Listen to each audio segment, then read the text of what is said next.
Aqui pode. Tá. Ai, meu Deus do céu, coisa boa. Olá pessoal, boa noite. Nós estamos começando mais um episódio do Eclésia Podcast. Eu estou com uma pessoa aqui fantástica, meu amigo, professor Elton, sou escritor, né, conhece de tudo aqui de Guarulhos. A gente vai bater um papo muito bacana com o professor Elton.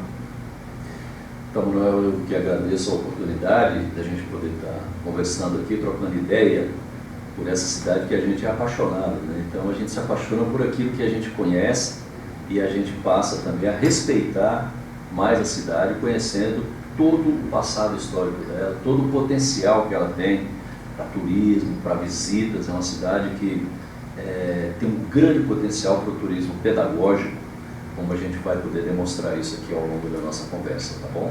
Coisa boa, pessoal. A nossa ideia, acho que a minha ideia é a gente conduzir um pouco da conversa, o professor ele é historiador, realmente por essa parte histórica de Guarulhos e explorar bastante isso, mas, se possível, dar umas pitadas de coisas pessoais, né? O senhor veio de outro estado, já há muito tempo o senhor já está aqui, e aquilo foi um lugar que lhe recebeu muito bem, como um profissional, como pesquisador. E, na verdade, professor, eu conheci o senhor num vídeo que eu estava fazendo uma pesquisa do livro da base, né, da base de São Paulo, e eu precisava compreender um pouco mais, aí fui pesquisar, aí lá estava o senhor gravando, contando a história de Guarulhos. Foi quando a gente teve o primeiro contato, né, que eu liguei para o senhor, a gente conversou, e muito me ajudou, tanto que a gente está fortalecendo cada vez mais essa amizade.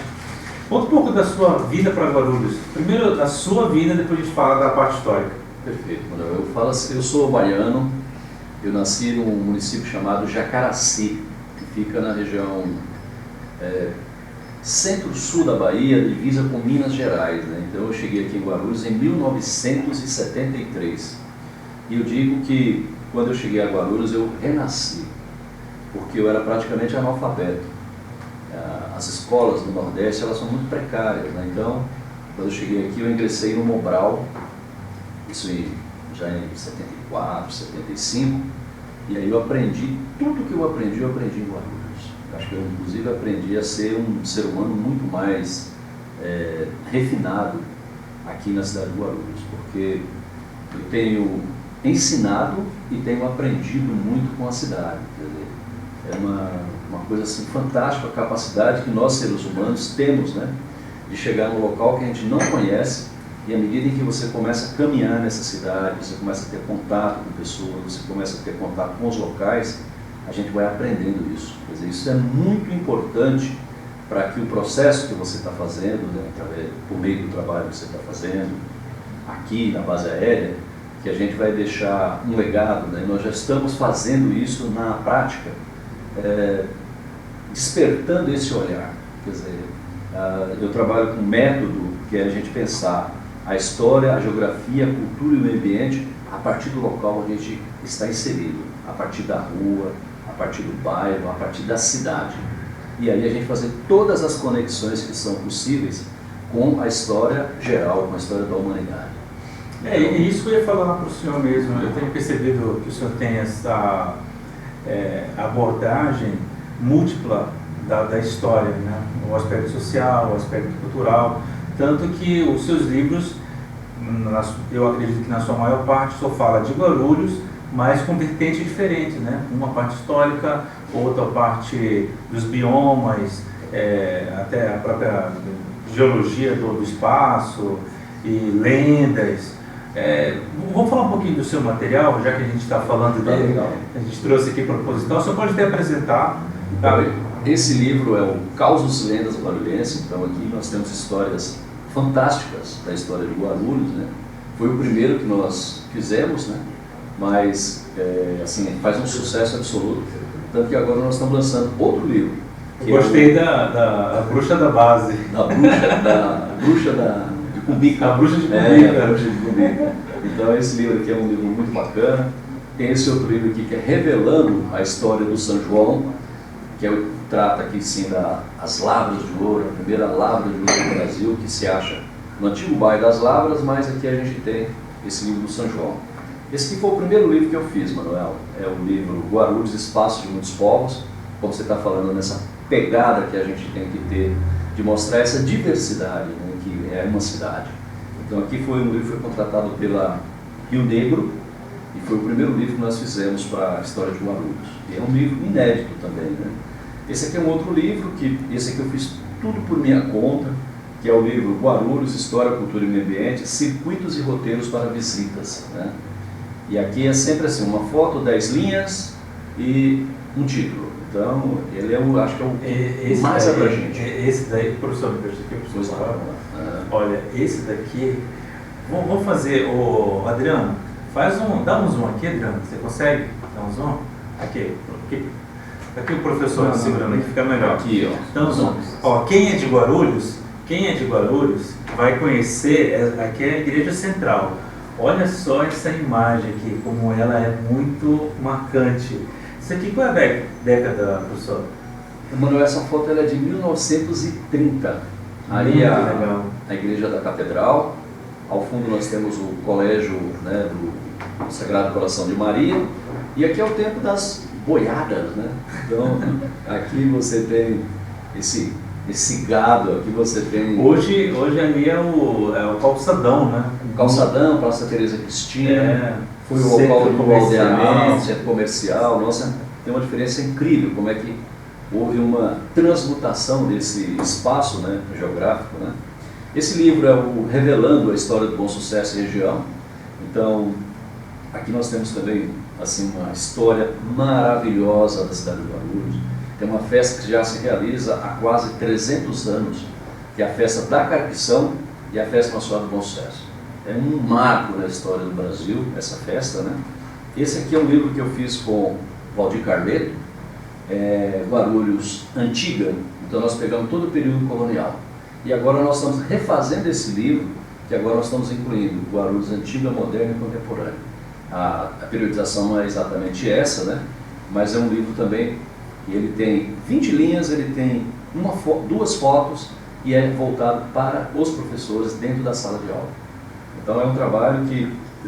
Eu gosto muito da forma como o senhor escreve, porque além do senhor ser um historiador, o senhor tem muito essa pegada pedagógica, né? Sim. Então o senhor conduz o leitor tanto ao conhecimento histórico, como também conduz a um vídeo, a uma informação. Essa abordagem eu acho muito interessante. O senhor tem um outro livro que você vai lançar, já pode falar dele? Já? Então nós temos o 7 Lendas Urbanas de Guarulhos, né? E aí é um livro também que eu levei um tempo razoável pesquisando, mas repeti lá a Bruxa de Cumbica, porque é uma história muito interessante. Tem o lobisomem, tem nesse livro Sombras na Biblioteca, quer dizer, na Biblioteca Monteiro Lobato, que era um antigo cemitério das pessoas escravizadas em Guarulhos, e esses corpos foram removidos e depois construíram a biblioteca. E agora essas figuras voltam à noite, no final da tarde, e aí as pessoas não conseguiam explicar até então por quê, o que estava acontecendo. E eu fui lá, investiguei, e aí descobri essas ossadas, né? Mas ficaram algumas partes ainda lá na biblioteca. E aí tem, por exemplo, a loira de Vila Galvão, que também é muito linda, mas ela aparece assim, dá carona, dança com as pessoas. Aí a pessoa volta e no outro dia volta para procurar. Quando volta, sempre ela pega um pertence da pessoa, um lenço, uma blusa. Aí quando a pessoa volta no outro dia, que vai lá e olha, tem uma cruz, né, que aqui jaz Azuclete. E aí tem lá o pertence que a pessoa deixou. E a pessoa se diverte com ela a noite toda, beija a mão e tal, né? Então esse é o 7 Lendas Urbanas, é um projeto financiado pela Prefeitura de Guarulhos, Funcultura, Lei Aldir Blanc. E nós estamos preparando mais, com o Valdir Carleto, a editora Carleto, uma coleção de livros, Manuel, que é esse livro didático para a história de Guarulhos, que a gente engloba todo o período da história natural, a história colonial, a pré-história guarulhense, quer dizer, quais são os habitantes que já estavam aqui antes da chegada dos colonizadores portugueses, todo o ciclo do ouro, depois todo o ciclo do tijolo cozido, período industrial, tem um destaque especial para a base aérea, porque é a base aérea que vai modificar essa história de Guarulhos, né? Com a chegada do aeroporto, depois com a Via Dutra. todo o projeto que era do Getúlio Vargas, né? E pega a Guarulhos contemporânea. Quer dizer, nessa Guarulhos contemporânea, é muito interessante a gente poder analisar a cidade como ela é hoje, né? Então você vê assim, muitos prédios crescendo, né? E aí, por que está acontecendo isso? A cidade vai verticalizando com o adensamento urbano. Então uma das características, por exemplo, da cidade atual é você ver essa verticalização sempre na beirada das grandes avenidas, né? É uma das coisas. Tem um tema também muito interessante chamado não lugares. Quer dizer, Guarulhos também é um lugar, mas ao mesmo tempo ele é um não lugar. Porque tem não lugares em Guarulhos que não é feito exatamente para quem mora aqui. Então você pega, por exemplo, o aeroporto. O aeroporto é internacional, né? Os hotéis, a rede de supermercados internacionais. Então a relação com a cidade é muito diferente. Mas a gente também aborda isso nessa passagem da história do Guarulhos, né? O professor, o senhor já pensou em fazer algum ensaio para esse público que, de certa forma, não conhece Guarulhos ou não mora em Guarulhos, mas passa por aqui, né, seja vindo, sei lá, pelo aeroporto ou por uma avenida, esse conteúdo de informação? Manuel, eu acho assim, essa sua pergunta é muito boa, porque Guarulhos, ela tem em torno de 20 hotéis e a permanência desse público é em torno de 1 dia e meio. E essas pessoas ficam aqui sem nenhuma atividade na cidade, por ausência de um projeto de turismo local. Isso tem um grande potencial para a gente poder gerar renda, gerar novos profissionais, né, ofertar isso para a cidade e para quem chega na cidade. As pessoas que estão aqui, elas vão para São Paulo. Então eu tenho sim, nós estamos trabalhando agora, tem uma publicação que nós fizemos, chama Era Virtual Museu Guarulhos. É a primeira cidade do mundo do seu patrimônio ser tratado como museu. Então isso vai dar uma grande visibilidade, tem dado grande visibilidade, e nós vamos investir muito nessa questão do turismo de bases locais, né? O senhor trabalha muito com turismo, né? Isso é bem envolvido, né? Turismo pedagógico, porque a gente pode aprender com a cidade. Tem uma frase muito interessante no hino a Guarulhos que fala que suas praças são livros abertos, onde se lê um futuro de glória. Então, é a gente entender a cidade, Manuel, como um livro. Então, todo o patrimônio histórico que tem a cidade, desde as casas mais simples, as casas mais complexas, a arquitetura, a base aérea, por exemplo, tem um extraordinário patrimônio do ponto de vista da arquitetura neocolonial. É o maior conjunto que nós temos em São Paulo de arquitetura neocolonial. A arquitetura moderna, então, professor? Eu vou aproveitar, professor. Eu vou lhe cortar, mas vou aproveitar. Pessoal, ser amigo de um historiador é interessante. Eu levei o professor lá na vila, né, de Cumbica, e na base também, a base é uma época colonial. E é interessante a cabeça de um historiador, né? Sim. Uma pessoa normal, ela anda na rua e ela não se atém para construção, para o tipo de... aquele modelo da construção, a pedra que foi usada, o tijolo que foi usado, mas quem é historiador é diferente. Sim.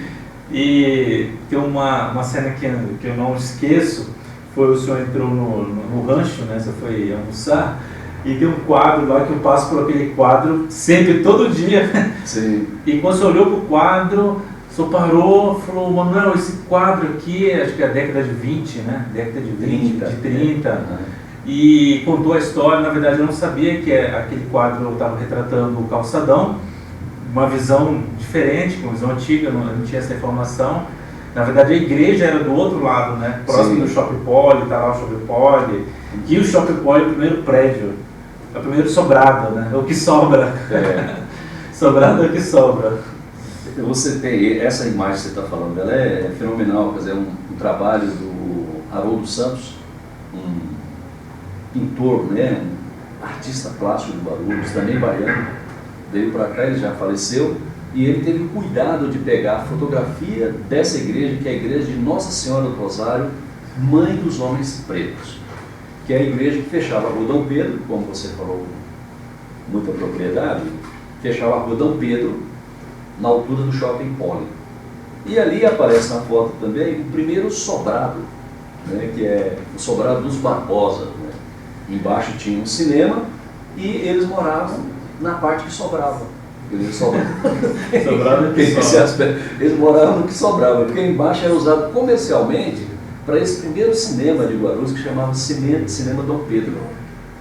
Então mas foi tão rápido a existência do Cinema Dom Pedro, Manuel, que logo a cidade começou a querer ter mais espaço para usar o cinema. E aí eles construíram, aonde está hoje o Magazine Luiza, construíram o Cine República, que aí é um cinemaço, 630 lugares. Então era muito comum nessa época em Guarulhos ter o footing.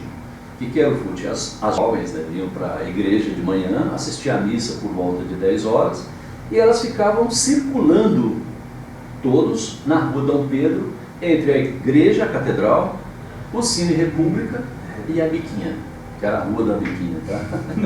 E aí o namoro rolava ali. Então nessa década de 30, 40, 50, 60, a maioria das pessoas que casaram em Guarulhos, casaram nesse footing.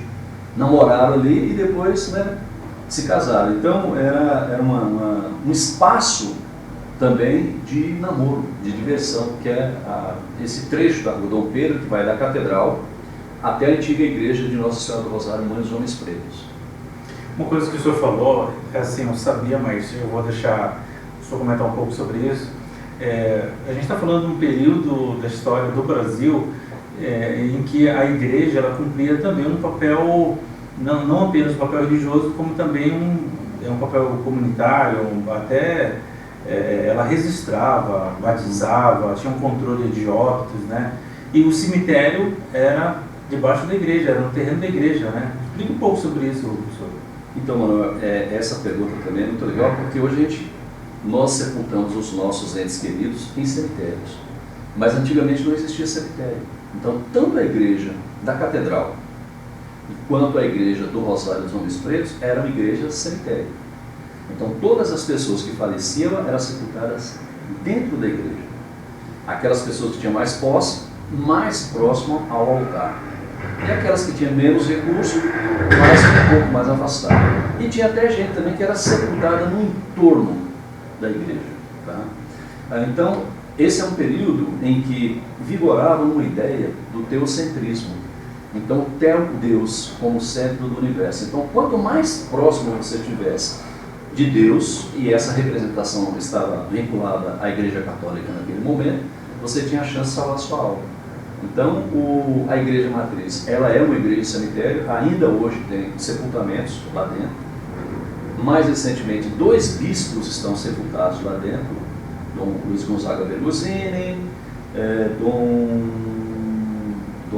Joaquim, e tem mais um 3º túmulo lá, esperando, se houver a morte do bispo, então se ele puder ser sepultado, ele pode, né? Guarulhos tinha outras igrejas também, quer dizer, a igreja do Rosário também dos Homens Pretos era a igreja cemitério. Bom Sucesso, nós temos o primeiro professor de Guarulhos sepultado na igreja de Bom Sucesso, que é Bonifácio de Siqueira Bueno. Ele era um mestre-escola. E temos também... Família Bueno é muito forte, né? Nossa, família Bueno aqui, os Barbosas, eles vão... Eu já vou falar sobre ele, vamos voltar lá, mas vamos falar da igreja de São Benedito dos Homens Pretos. Então, do lado da igreja de Bom Sucesso, você tinha a igreja de São Benedito dos Homens Pretos. Olha que coisa interessante. Então, você tinha igrejas para brancos no centro de Guarulhos e igreja para pessoas escravizadas também no centro de Guarulhos. E Bom Sucesso também repete a mesma coisa. Então, essas estruturas que eram montadas, né, eram montadas para também ter sepultamento. Mas a aliança da igreja com o governo português, com o Estado português, ele vai durar até a proclamação da República, que é o chamado padroado. Então, registro de nascimento, matrícula escolar, tudo isso era feito na igreja. Casamento, óbito. E as outras coisas religiosas, primeira comunhão, que é o São dos Sete Sacramentos. Né? Vale a pena a gente voltar nos Sete Sacramentos, porque assim, a primeira paróquia de Guarulhos é a Igreja Matriz. Então, Guarulhos é elevada da condição de capela à condição de paróquia matriz. Isso ocorre em 1685. É quando Guarulhos, então, adquire um padre para ter os 7 sacramentos na igreja. Aí é casamento, unção dos enfermos, batismo, crisma, porque os fregueses já eram capazes de manter um padre. Então por isso que nós temos na igreja matriz é mãe, aquela de onde origina tudo. E também é paróquia, e é a primeira paróquia. Então a igreja da Nossa Senhora da Imaculada Conceição, ela ainda tem uma outra simbologia muito profunda. Quer dizer, Nossa Senhora da Imaculada Conceição, ela é Maria, a mãe de Jesus. Agora, ela foi escolhida antes do pecado original. Quer dizer, o Espírito Santo escolheu ela para ser a mãe do menino Jesus. Então, por isso que ela é imaculada. Ela não tem a mácula do pecado. E, ao mesmo tempo, ela é Nossa Senhora da Imaculada Conceição. É aquela que concebe o Filho para a humanidade. Na ideia de conceber. Tá? Então ela é cercada de um significado, do ponto de vista católico, do ponto de vista do cristianismo, tem um significado profundo. Né? E a igreja é muito bonita. Eu já fui ali, é muito bonita. Ela foi construída em qual foi o período, professor? Olha, Manuel, ela foi construída entre 1741 e 1761. Como ela era toda de taipa de pilão é uma construção que demora muito para ser feita. Então, as paredes são muito grossas, normalmente tem de 80 centímetros a 1 metro. Imagina você colocar aqueles taipais, né, assim, enche de barro e pila, fica pilando. Depois leva um tempo muito grande para secar isso. Aí você tira aquelas madeiras e faz de novo, vai fazendo. Demorou 20 anos a construção da igreja.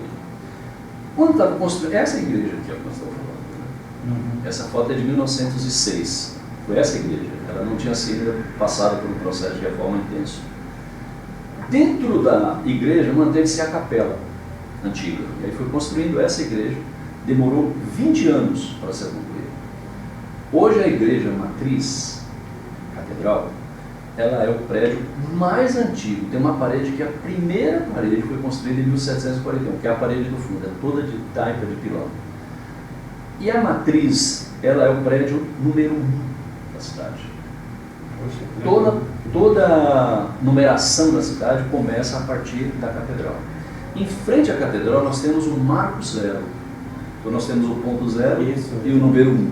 Quer dizer, isso é muito interessante, né? Eu fiz questão de falar sobre a igreja porque eu sei que a igreja ela tem uma relevância para a história, né, local, né, da cidade, às vezes do estado, dependendo da igreja. Porque a gente está falando de um período em que a igreja, naquela época, ela não só preenchia, como ela auxiliava o próprio governo local, a própria prefeitura local. A gente está falando de um tempo difícil, um tempo que não tinha energia elétrica, não existia nem água, né? A gente falou agora dos cemitérios, o trem ainda não existia, só muito depois que vai vir o trem para cá. Todo esse povoamento não tinha, a gente tinha uma quantidade muito inferior, então a igreja ela cumpre um papel social muito importante. Então, historicamente, a igreja ela acaba desenvolvendo a comunidade no entorno. Isso é muito, muito interessante. É verdade, porque em torno da igreja cria-se então o aldeamento indígena. Esse aldeamento é de 1608, 1560, aí depende do recorte histórico que você faz, né? Então vai estabelecer o primeiro aldeamento. Esse aldeamento ele vai durar até mais ou menos 1675, 1640, quando os padres jesuítas são expulsos do Brasil. Esse aldeamento que chamava Aldeamento de Nossa Senhora da Imaculada, de Nossa Senhora da Conceição dos Marumbi, vai alterar o nome dos indígenas e vão passar a ser chamado Guarulhos. Tá? E então, a partir de 1640, então, o nome que era Marumbi passa a ser Guarulhos. É daí que vem a tradição de índios Guarulhos? Os índios Guarulhos. Os índios Guarulhos, na verdade, é assim, Manuel. Nós temos aqui, onde nós estamos, né, Guarulhos, nós temos os indígenas Marumbi, que são os primeiros habitantes. Em São Miguel Paulista, nós vamos ter os Guaianazes. Depois você vai descer o Vale do Paraíba, você vai ter os indígenas Puri e os Coroados. E no Rio de Janeiro você tem os Guarulhos.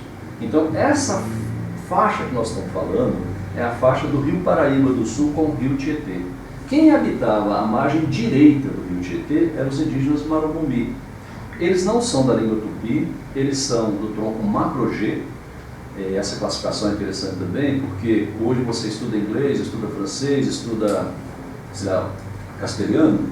Por quê? Porque você identifica os povos indígenas e também todos os grupos pela língua. Porque se você comparar o tipo físico, você vai ter muita dificuldade. Então, esse grupo, que é o grupo Marumbi, habitava essa região e eles são os primeiros a serem aldeados, né? Isso vai durar um período e depois eles vão passar a integrar, depois da expulsão dos padres, toda a faixa, todo o trabalho que era feito entre Guarulhos e o Porto de Santos, levando e trazendo carga, principalmente ouro. Né? Então, eles vão desempenhar esse papel e desempenharam com um brilhantismo incrível, porque eles eram profundos conhecedores do território, dos caminhos e também do que se podia se alimentar. Porque aí você tirou do trabalho dos portugueses, o trabalho levava alimento. Então eles sabiam o que eles podiam fazer. Então isso favoreceu demais o desenvolvimento de Guarulhos, associado com o trabalho dos negros africanos escravizados na mineração de ouro. E isso que eu vou tocar nesse assunto porque às vezes não é tão claro, né, para algumas pessoas que Guarulhos, né, teve uma história muito forte, muito relevante sobre o ouro. Verdade. Isso a gente já conversou e eu queria que o senhor comentasse um pouco sobre isso, porque na minha visualização, realmente é muito importante a gente compreender que antes de chegar em Minas Gerais, já tem aqui em Guarulhos assim, uma reserva muito grande. Eu me lembro que o senhor mostrou uma vez no seu livro, você pode até mostrar, o senhor mostrou que quando todo o globo, toda a parte de terra era junta, uma parte da África que junta com Guarulhos tem o mesmo tipo de solo de rocha. De rocha, eu achei muito interessante. E depois o senhor comentou que o pessoal que veio dessa região para cá, ele já tinha essa habilidade, porque eles conheciam o solo. Eu achei muito interessante isso. Isso é bem de historiador mesmo.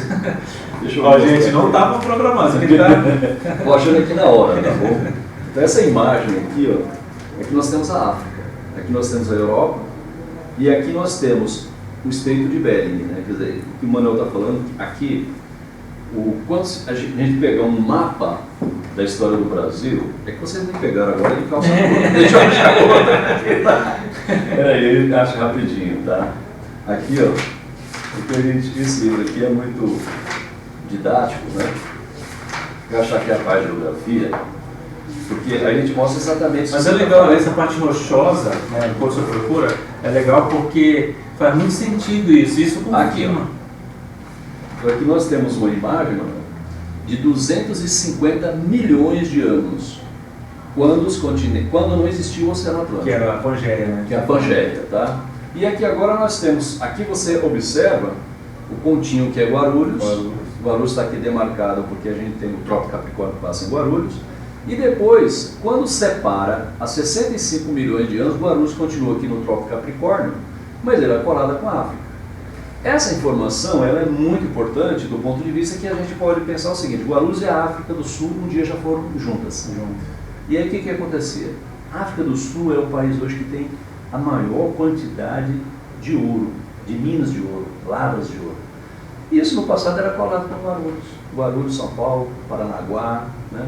Essa região toda que também tem muito ouro. Então isso vai dar a Guarulhos uma característica de ser, e a gente consegue comprovar isso geologicamente também com os acontecimentos históricos, que vai atribuir a Guarulhos a primeira lavra de ouro do Brasil, 1589, mais de 100 anos antes da descoberta do ouro em Ouro Preto. Agora, quem descobre o ouro em Ouro Preto são os paulistas, e esses paulistas já estavam minerando Guarulhos, São Paulo, Paranaguá, Santana e Parnaíba, há mais de 100 anos. Eles vão acumular experiência e vão para Ouro Preto. Quando eles descobrem o ouro em Ouro Preto, é uma explosão.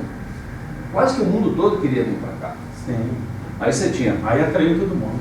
Atraiu muita gente. Só que eles queriam controlar. Aí nesse controle vai acontecer a Guerra dos Emboabas. Aí paulistas querendo controlar as lavras de ouro sozinho, baianos e portugueses. Se juntaram baianos e portugueses e expulsaram os paulistas. Agora, quem era o comandante das tropas paulistas na guerra? Amador Bueno da Veiga. Que é o cara que morava na Penha. Esse cara é muito forte. E aí, ele era fortíssimo. E ele tinha Ele chama a ser bandeirante, professor? Bandeirante paulista. Ele recebe a fazenda da Casa da Candinha, hoje que a gente fala, que a gente vai poder conhecer, em 1717. Mas a fazenda era tão grande que vinha da Penha, tudo que é hoje base aérea estava dentro da fazenda. E vinha até a Secretaria de Educação aqui no centro de Guarulhos. E ia até Mariporã. Então, o Amador Bueno da Veiga ele recebe... Desculpa lhe interromper, professor. Quando a gente fala desse período antigo, essa questão dessa metragem que a gente conhece hoje, isso não existe, porque quando você vê ele, né, o Bueno, tem terreno aqui em Guarulhos, tem terreno em São Paulo, em várias regiões, e é enorme a quantidade de terreno. Era algo assim, muito expressivo.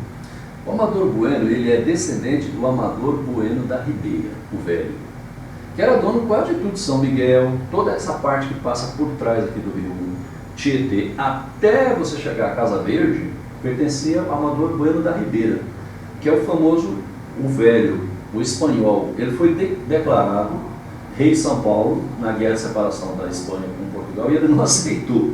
Falou, não aceito esse negócio, não, depois vão cortar meu pescoço. Porque ele era espanhol, né? E aí, essa descendência do Amador Bueno da Veiga vem de Amador Bueno da Ribeira. Eles já eram donos de quase Merino, Matarazzo, Penha, Cangaíba, Guarulhos. Tanto que quando Guarulhos também vai ser emancipado, deixar de ser um bairro de São Paulo, e aí cria os três poderes locais, em 1880, a Penha ficou pertencendo a Guarulhos, Penha e Mariporã. Eu acho que por influência da família Bueno, porque era já um território que eles habitavam, né? Então a emancipação de Guarulhos era muito interessante para a família Bueno e para a família Barbosa, que acabaram se casando entre eles, né, para aumentar a propriedade.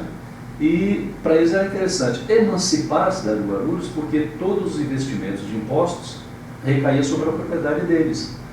Então foi uma jogada também, né? Tanto que eles elegeram um deputado, que é o deputado João Álvaro de Siqueira Bueno, que foi o cara que articulou toda a independência de Guarulhos na Assembleia Legislativa da época, que era a Assembleia Provincial, né?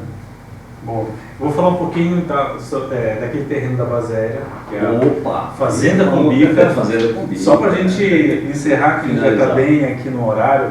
Uhum. Aquele terreno ele é muito especial para mim, porque por ser militar, né, já estou ali há 8 anos, quase completando já, né, os 8 anos, e é um privilégio poder conhecer um pouco daquela história. O senhor foi uma pessoa que me apresentou a historiografia da Fazenda Cumbica, e é muito interessante ver esses movimentos sociais, década de 40, década de 30, né, ali o pessoal do Clube Paulista de Planadores, já tendo uma atividade rudimentar, aviões de madeira, pessoal, né, com aquela engenharia bem robusta, mais assim, ativa e provocando ali algum tipo de desenvolvimento aeronáutico. Depois chega a família Guinle, né, com uma empresa também, depois 2 patrimônio, na década de 40, vem a criação da base aérea de São Paulo. E a base, ela tem uma frase que eu acho muito legal, uma frase sua, e também ela parafraseia a frase do João Ranalli, que é: o trem destrava Guarulhos pela terra. Uhum. Ele destravou Guarulhos pela terra, e a base e o aeroporto destravaram Guarulhos pelo ar. Sim. Então, Guarulhos se tornou internacional, principalmente por esse movimento, de rodovias, de ferrovias, dessa parte aérea. Acho que é muito bonito isso daí. Pessoal, eu queria comentar um pouco sobre isso para a gente finalizar, sobre a Fazenda Cumbica. Legal. Então, eu tenho aqui nesse mapa, é o mapa mais antigo de Guarulhos.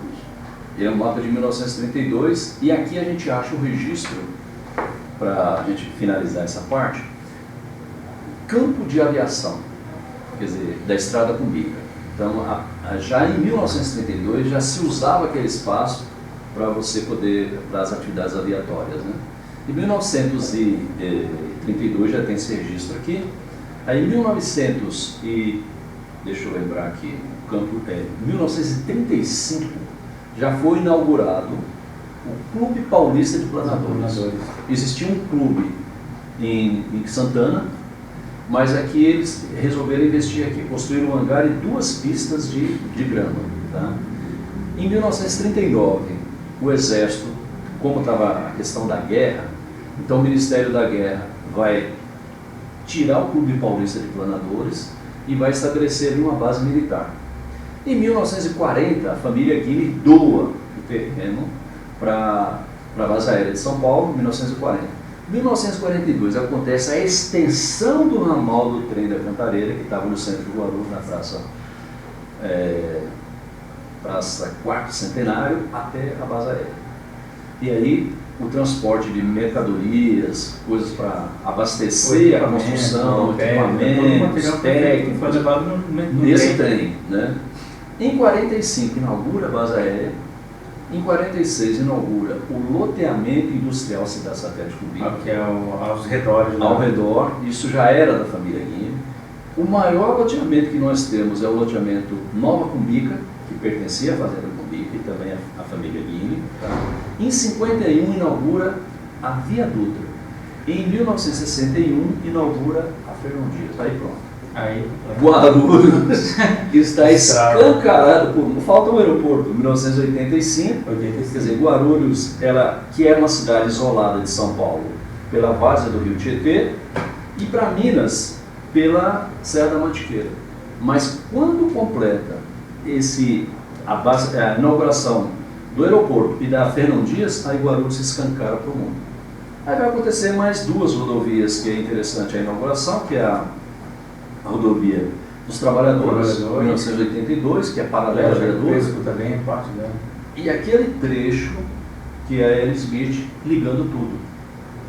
Agora nós temos, para completar essa história, o Rodoanel, que vai ligar com o aeroporto, trecho norte, e tem a Jacupesco. Então, esses modais de transporte, que é rodoviário, ferroviário, aeroportuário e aeroviário, eles estão interligados por meio do aeroporto.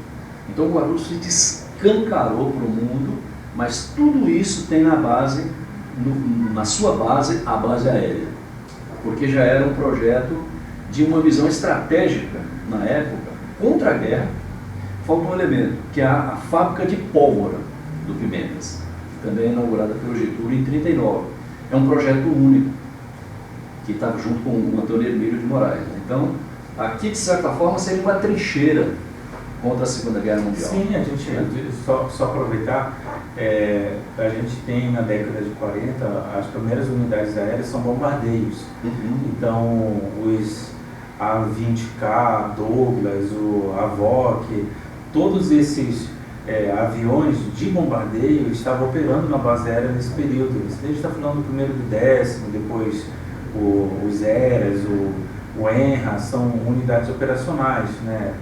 Na verdade, a base ela foi uma das primeiras unidades a receber avião de ataque, a gente chama de avião de ataque, né? Que hoje são os caças, são aviões caçadores que a Força Aérea tem hoje de uma forma mais nova, e agora o Gripen, né? Está mais novo. Mais uma informação para a gente fechar isso, porque aí vai ficar completa a nossa informação. Então você tinha a base aérea aqui, que é deslocada do Campo de Marte para Guarulhos, e ela tinha uma função dupla, que era proteger o loteamento industrial Cidade Satélite Cumbica, que é o primeiro do Brasil. Primeiro. Eu não tenho nenhuma informação que contraria isso. Então, o loteamento industrial Cidade Satélite Cumbica, que era protegido pela base, e você também tinha que proteger o Palácio dos Bandeirantes, que acho que ainda não era o Palácio dos Bandeirantes, mas era o Palácio dos Campos Elíseos, em São Paulo, né? E a base, ela também está estabelecida na margem da BR-116, que é a maior rodovia do Brasil, onde você tem os principais loteamentos industriais e os principais equipamentos militares. Então a visão estratégica daquele momento de defesa da guerra Isso foi construído, eu acredito, pelo Ministério da Guerra junto com o Getúlio. Né? Getúlio, Dutra, porque esses projetos, eles são projetos nacionais, eles não são projetos do governo, né? Eles são projetos da União. Então, São Paulo é uma cidade interessante, que as coisas são tão grandes aqui, que às vezes não são decididas a nível municipal ou estadual, ela é decidida a nível federal. A Dutra foi um caso desse, né? Tanto que a gente tem muito assunto. A gente vai voltar de novo. Tá legal, assunto muito bom.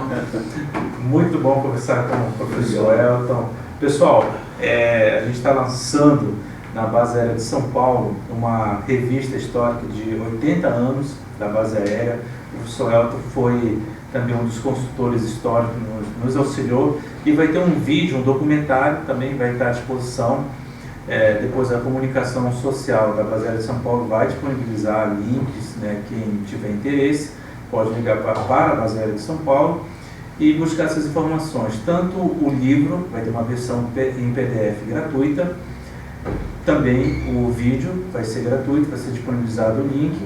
E aí, quem tiver interesse de conhecer a Base Aérea de São Paulo, conhecer toda essa história, eu sou o escritor do livro, pesquisador, mas lógico que não fiz sozinho, tem muita gente, Coronel fez, Coronel Cusiol, muita gente pesquisando, o senhor, Paulo Casseb, tem muita gente boa aí que agregou muito. Eu só fui apenas uma pessoa que catalogou essas informações e fez a composição do material. Mas 80 anos da Base Aérea de São Paulo, de fazenda, a base logística da Força Aérea Brasileira. Legal. Esse é o título. Professor, muito obrigado. Prazer mesmo estar com o senhor. O senhor tem que voltar para a gente continuar a falar 500 anos de história em 30 minutos, não dá. Não dá. Professor, se você quiser deixar uma palavra, por gentileza. Bom, toda vez que eu converso com o Manuel, eu gosto porque ele traz informações que eu não conheço. Então, essa estrutura que ele falou de receber esses equipamentos de aviatórios lá na base aérea, vamos dizer assim, né? São informações novas, né? Mas eu sempre me coloco à disposição para poder contribuir sempre que está ao meu alcance. E deixar um abraço para todo mundo e dizer para todo mundo, muita fé na vida, porque nós estamos vivos para fazer história, né? Então, é isso que a gente precisa, muita fé mesmo. Pessoal, então é isso. Nós estamos encerrando o nosso episódio de hoje com o nosso querido amigo professor Elton. E muito obrigado por você ter acompanhado. Um abraço, até o próximo episódio. Até, valeu.